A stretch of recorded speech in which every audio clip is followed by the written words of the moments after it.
All right. Thank you so much, guys, for watching the channel. My name is Maurice Givens Kawesa, straight out Aromatic Entertainment. Thank you so much. Right about now, njagala kwera mbebaza. Thank you so much. Bye. Kanzije ko negalu bindi. No information jengendo fulumya. Nkulu eri crucial. Yetaga attention to details. Waliwo atera ku reporting award like attention to details. Ono mulachali kunjagala nnyo atera gamba katungulu mbankusazeeko. Katumori Jordan mbankusazeeko. But thank you so much. Nino bubaka bwamwe okuva mu Aromatic Entertainment. Nino bubaka bwamwe okuva mu Aromatic Entertainment. Entumye wali awo nina byenjagala okubatuusaako. First of all, ntumiddwa okubebaza nti you guys mwebali nnyo supporting Aromatic Entertainment for a very long time. Mwebali ddala. Mwebali kulaba best friend, mwebali kulaba connection yo yagwa, mwebali kulaba jealousy. Tuina films za febili zezili mkutambula right about now. Nezitambula ku speed ya jiri lwachi nti kubanga you guys have supported us. Mutu wagidde mwebali nnyo mwebali ddala. Wabula waliwoko ewali sijja jiyita nsobi. Nendowooza waliwoko ewali ekinyusi kyenjagala okubeera nga njogerako nammwe, kyenjagala okubeera nga nkijjawo. Onoonya ttaka, nyumba ya kugula oba oyagala kugobera ku byapa byo. Brand Pro Property Services ku MT Building mu maaso ga Muguluma Empire Zana. Bano beesowoddeyo kugonjoolera ensonga ezo. Obukugu n'obwesimbu bye bikulembera ku Brand Pro Property Services Limited abasangibwa ku MT Building mu maaso ga Muguluma Empire Zana. Tebakomye ku kuteekerateekera ggwanga nga bayita mu kisaawe kya Real Estate. Kinajjukirwa nti omwaka 2024 Brand Pro Property Services Limited yakiikirira Uganda mu summit y'aba Real Estate eyateekebwateekebwa Dar es Salaam mu ggwanga lya Tanzania. Muno mwalimu okusala entotto okulaba buti eggwanga bulirina okuteekebwateekebwa munda mu bibuga ne mu masoso g'ebyalo okubituusa ku mutendera gw'ensi yonna. Ensonga ezogeza abangi obwama ensangi zino eza Airbnb, Brand Pro Property Services bazikutte kannabwala. Mu buufu buno omwana omuwala atwalibwa mu nnyumba erimu buli kalonda yenna n'alowooza nti yabba baabuwe ng'ali mu kipangisa ekiggwako mu nnaku 3. Osobeddwa ng'oyagala kugobera ku letters of administration, oyagala kukupuntira ttaka lyo kiyite land surveying, weekwate Brand Pro Property Services Limited ku MT Building mu maaso ga Muguluma Empire Zana. Sisinkana Brand Pro Property Services Limited mu nkola eya tekinologiya ng'oyita ku nnamba z'essimu eziwandiikiddwa wansi awo. Kati nkulaze ente y'abato gyetunudde nti n'ebinyonyonto gye bigenda okugwa, ate n'olekerera entujjozi n'entoli nga mafulungu.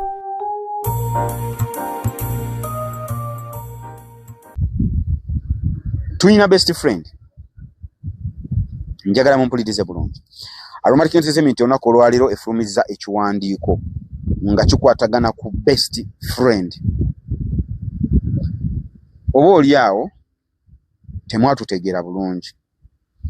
Ekiwandiiko ekyo kifulumye ku Facebook ya Aromatic Entertainment gyekiri, ku TikTok gyekiri, ne social media platforms zaffe nga Aromatic Entertainment gyekiri. Wabula nange kannyongere okibatemera. Just ndowooza tuyina we tutaakwatagana bulungi ku firimu eyo eya best friend. Best friend yazannyibwa. Eri best friend eyasooka yazannyibwa. Omwo mwe mwali Ray, mwe mwali Fifi the Queen, mwe mwali Amisi Segujja, mwe mwali Dero, mwe mwali omukyala Florence Nampijja, mwe mwali Ani omukyala Ani Katushabe oba gwe manyinga Vanny K. Best friend yeyo. Best friend yeyo twagizannya.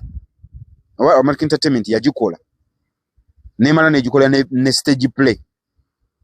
Stage play abaja ku theater la Bonita mwagiraba. Yali ennaku 3 twakola Friday, Saturday, Sunday. Eyo yali best friend eri eyasookera ddala. Best friend yeyo. Kati best friend yeyo ne tugikola. Bwe twagikola ne tukamu episode 10+. Ne mujagala nnyo and we appreciate you. Then bwe yamala ne stoppinga oba neggwa muntegedde bulungi neggwa kakati ne tujja ne tuteekawo firimu endala ne tugizaako firimu endala later on abawagizi abasinga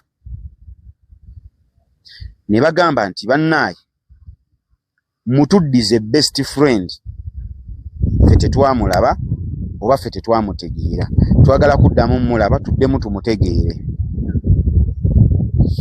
Aromatic ekolera abantu era abantu kye basaba kyebawa.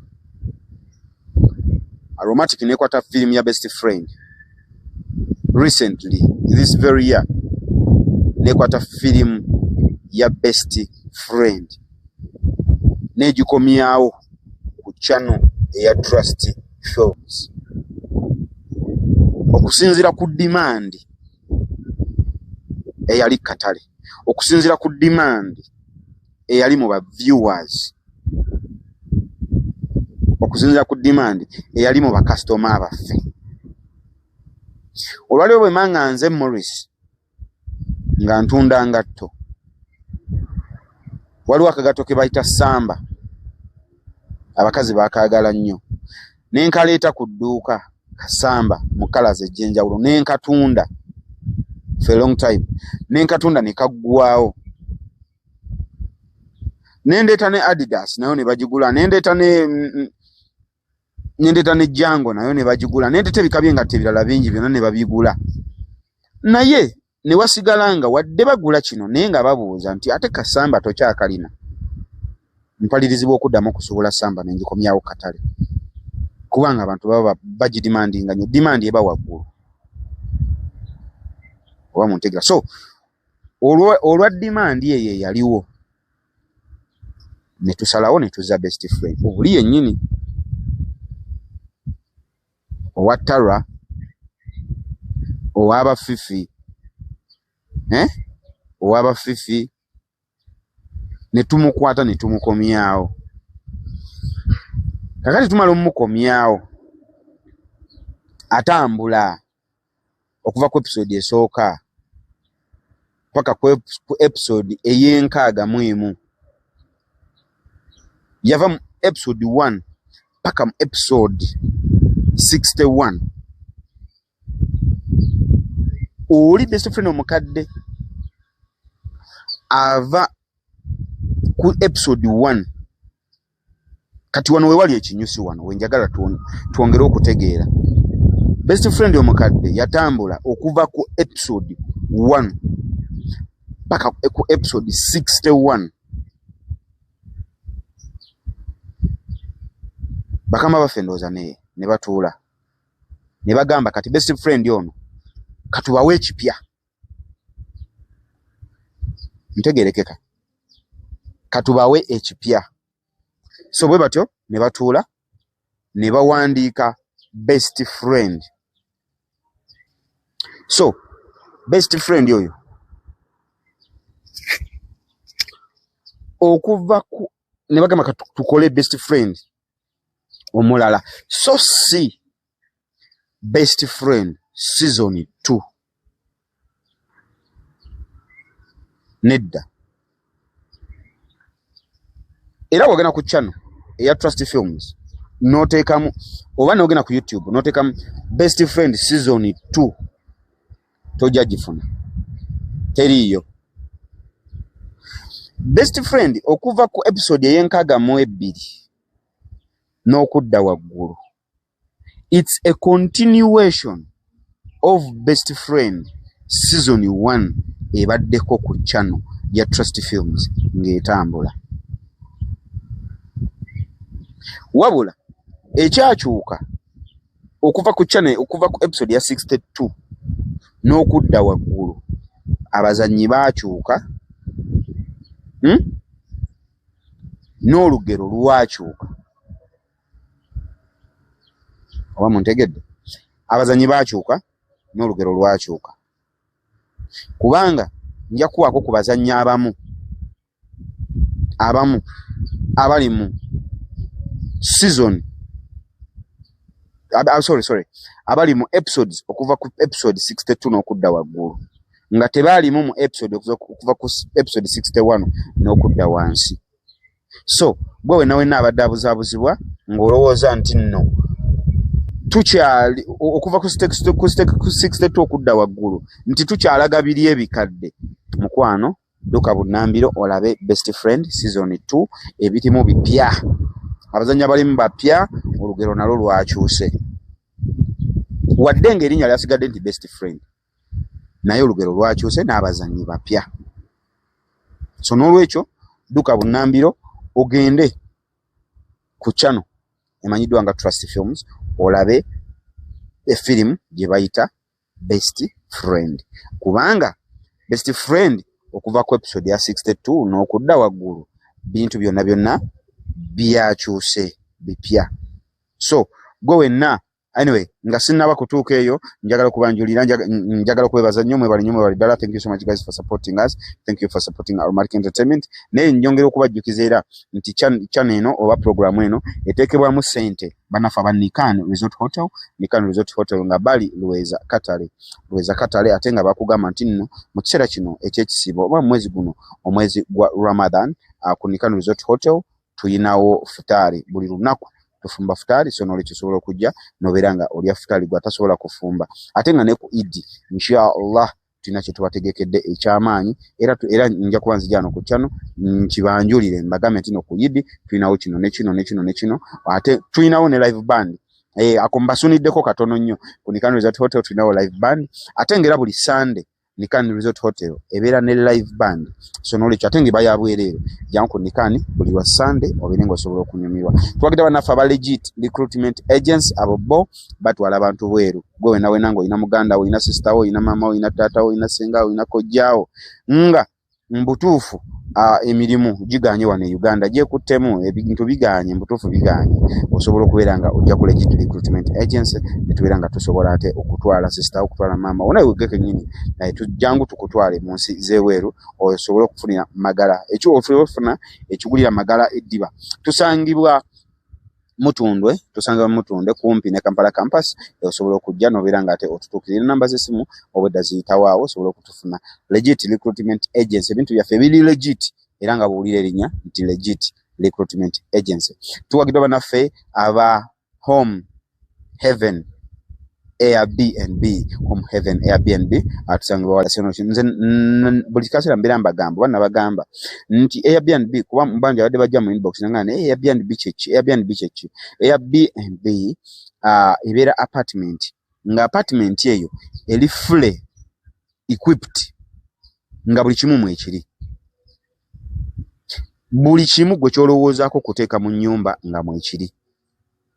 TV mweziri, wifi mweri, obuliri mwebuli, ekitanda mwekiri, neti mweri, balcony waggulu. Kati ffe kiri ku Airbnb yaffe oba Home Heaven tuyina ne balcony waggulu nti bw'omala okubeera nga okooye wano wansi okooye mu nnyumba yagala kuwummulamu akawewo kakufuuweko oyambuka ku balcony waggulu. Waliyo balcony nene bulungi nnyo, olaba view ya Lake Victoria yonna, olaba view ya Muyenga yonna, olaba view ya Luzira yonna. So n'olwekyo osobola okubeera nga owummulirawo ate ng'otutte ku tulooto ku ssente entono ennyo ddala. Nkubirako ku namba y'essimu eyo eri awo gy'olabako for adverts and surprises. Nkubirako ku namba eyo mbeere nga nsobola okukutuusaayo. Tuwagiddwa bannaffe aba Style Haven balina engoye ennungi osobola okubeera naddala abakyala buno office wear osobola okubeera nga obatuukira Home Heaven ne basobola okubeera nga tebakuwa obugoye obulungi. Tuwagiddwa bannaffe aba Morris Fashion tukugamba nti tulina engatto okuviira ddala ku ngatto y'omwana omuto paka ku ngatto y'omuntu omukulu. Jangu ku Morris Fashions tubeere nga tetusobola okukuwa akagatto. Gwe wenna ng'olina omukolo ogenda kwanjula, ogenda kukola mbaga, ogenda kukyala, ogenda kukola nika nga toyina ogenda kujja ngatto tomagamaga tuukirira nze ku namba eyo yennyini Morris Fashions ngenda kuba nkutuusaako obugatto obulungi. Twaleese engatto za Idi mulimu abaseera ebisinga ku kanzu tebatera nnyo kwambalirako ngatto closed shoes, batera nnyo kwambalirako flat. Eso n'olwekyo jangu mu Morris Fashions twaleese flat ennungi ez'abasajja kuviira ddala ku flat z'abaana abato myaka myaka 4 5 6 myaka 3 twalise flat z'abaana abato ez'abawala n'ez'abalenzi paka ku flat z'abakyala abakulu okubye hijab yo bulungi okubye habaya yo bulungi birako ka flat wansi ng'okajje Morris Fashions n'obukondo tubulina jangu ku Morris Fashions gulira ne haji wo mugulire ka flat akajja ku kanzu mwagenda okubeera ng'ate asalira yidi mwebale nyuma yole ddala etuwagidwa banafa mama interior abasangwa bali ku Arua Park abayina buli kimwe kikozesebwa mu nyumba bayina gowns bayina obutimba bw'ensiri bayina bed covers ennungi bayina cushions bayina amasuuka aga cotton agaseerya nga mbutuufu okimanyi mulimu essuuka gye weebakamu n'oloota bubi mulimu n'essuuka gye weebakamu n'oloota bulungi kati essuuka ze weebakamu n'oloota obubi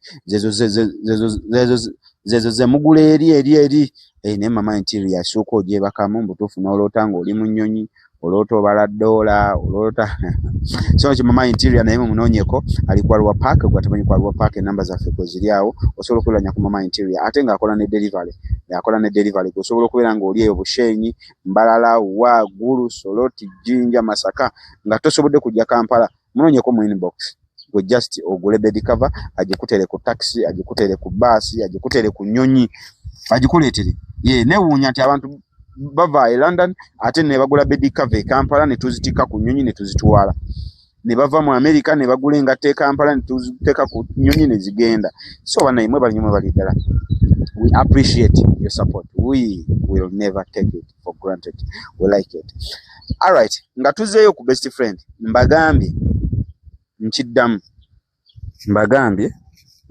era nyongero kikaatiriza nti okuva ku episode ey'enkaaga mu ebbiri paka episode eziddako bazanyi bapya lugero lupya so gwabadde tannalaba best friend ng'olowooza nti best friend yalagibwa byebiri ebikadde byewalaba edda n'oli mu nsobi era osubwa kyosubwa jangu okirabe ku channel emanyiddwa nga Trust Films jangu okirabe kuba kipya ate n'ebizannyibwa bipya. Thank you so much. Morris Jordan Kawesa straight out Aromatic Entertainment. Nyongera okubajukiza nti buli kimu kyonna kye tukola ffe aba Aromatic Entertainment buli kimu kye tukola tukonsideringa nnyo ggwe omulabi era twagala nnyo okukuwa ekyo ekikugwanira ekikujaamu tetukuwa kintu kitakugwanira. Yeah. So Morris Jordan Kawesa straight out Aromatic Entertainment.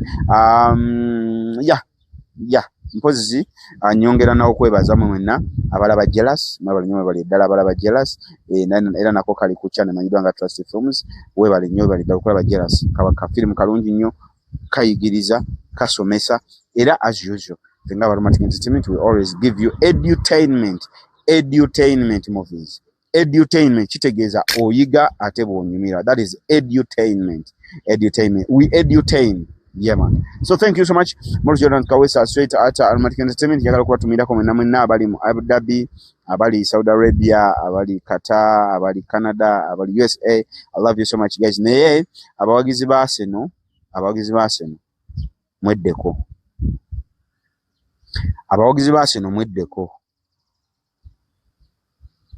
Ekikopo temunnakiwangula naye okujaganya kungi. Bana kino nali nakisirikira dda nze ndi wa Man City nze ndi wa Manchester City kino nali nakisirikira dda munansonyi okuleeta ebyomupiira mu firimu ne kino nali nakisirikira dda mulekeraawo okucacanja okujaganya okujaguza temunnatuuka. Omanyi waliwo olugero olugamba nti tonnatuuka naye olengejja. Bali bategeeza nti oli mu kulinnya muti nga bw'onoolaba nti nno oli mu kulinnya omuti amatabi gali eri waggulu bw'otuuka eri waggulu olyoka otuule ku muti ote bw'oti kati gwe tonnaba kutuuka okyali mu makkati okutte ku kati bw'oti weewuuba n'amagulu ogatadde boyo akakati tomanyi bakukutteko kakalu kajja kumenyeka okuba ekitwe ku ttaka kajja menye Arsenal please mulekerawo ku celebratinga nga muyisamu n'abawagizi ba Man City amaaso. Temunnatuuka temulowooza mbu mwatuuka. Ebyo mbyogera mbijja ku mutima obulumi mbujja ku mutima mpulira obulumi, mpulira ebiwowoolo bintambula. Mulekerawo. Stop it. Stop it. Don't jubilate. Don't celebrate. You are not there yet. Morris Jordan Kawesa, Center at Aromatic Entertainment. Have a blessed night. I love you so much.